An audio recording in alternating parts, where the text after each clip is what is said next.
आणि नाहीतरी सीआयडीचं कामच करणार नसेल तर एवढ्या मोठ्या बिल्डिंगचा, आणि तसंही पंतप्रधान साहेबांनी सांगितलंय खर्च कमी झाला पाहिजे, मग सीआयडीवर होणारा खर्च हा कमीच करून टाकू. जर आता काहीच झालं नाही, पुढच्या महिन्यात काहीच होणार नसेल तर नक्कीच तिथे कुलूप लावल्याशिवाय आम्ही राहणार. गेल्या वेळेस आम्ही आलो तेव्हा सगळे अधिकारी क्रिकेट खेळण्यासाठी मुंबईला गेलो. आता आम्ही आलेलो आहोत. काल आम्हाला फोन आला काहीतरी महत्वाची बैठक आहे, आज येऊ नका. आम्ही म्हणलो काल सुट्टी होती म्हणून आम्ही आलो नाही, पण आज आम्ही येणार. त्यामुळे तपासाची गती काय, तपास कुठपर्यंत आला हे आम्ही बघू. आणि समजा ठीक आहे आज आम्ही लॉक घेऊन आलो असलो तरी आता आम्ही थांबू, चर्चा करू, काय झाले हे बघू. आणि नाहीतरी सीआयडीचं कामच करणार नसेल तर एवढ्या मोठ्या बिल्डिंगचा, आणि तसंही पंतप्रधान साहेबांनी सांगितलंय खर्च कमी झाला पाहिजे, मग सीआयडीवर होणारा खर्च हा कमीच करून टाकू. अशी भूमिका सामान्य लोकांची आणि आमच्या सगळ्यांची आहे.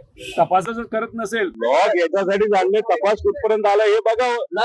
अरे कुठं ना कुठेतरी प्रातिनिधिक स्वरूपात आपल्याला संदेश द्यावा लागेल की असे काही डिपार्टमेंट जे दबावाखाली चालतात, मग असे डिपार्टमेंट दबावाखाली चालणार असतील आणि गरीबाला आणि नेत्याला जर न्याय मिळणार नसेल तर लॉक लावून डिपार्टमेंट बंद करून खर्च कमी करणं जास्त उचित ठरू शकतं.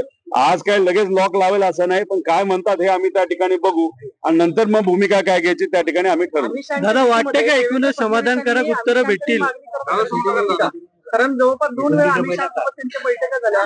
पत्र फडणवीसांनी अमित शहाना पाठवलं. फडणवीस म्हटले की आम्ही केंद्रीय गृहमंत्रालयाला पत्र पाठवतोय.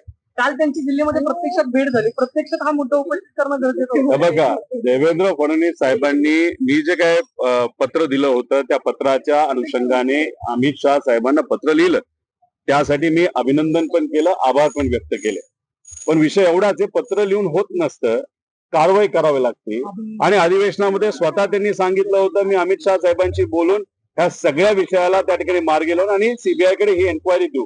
आणि तपास करत असताना कर्नाटकाकडनं जो FIR आलाय तो स्वीकारून त्याचं इन्व्हेस्टिगेशन तिथं सुरू होईल, म्हणजे तपास सुरू होईल.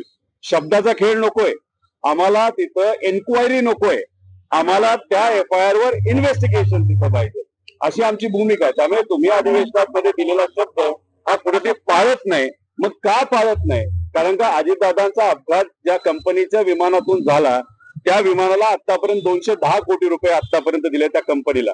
त्याच्याच बरोबर ते जे काही दुर्दैवाने अजितदादांबरोबर एक तर 2 पायलट आणि 2 म्हणजे एक सिक्युरिटी आणि एक जी माळी नावाची मुलगी होती, त्यांना 10 लाख रुपये फक्त दिले. अधिवेशनामध्ये तुम्ही 1 कोटी रुपये देणार असं सांगितलं. 210 कोटीचा तिथं विमा होता, पण 210 कोटी गेले कुठं?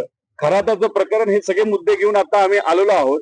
आता शेवटी अधिकारी काय बोलतात, तपास कुठपर्यंत आलाय हे आम्ही बघू. का थातूर मातूर जर काय बोलणार असतील तर मग उगाच या डिपार्टमेंटचा खर्च का होऊन द्यायचा, त्यापेक्षा गरीबाला तो खर्च केलेला जास्त उचित राहू शकतं.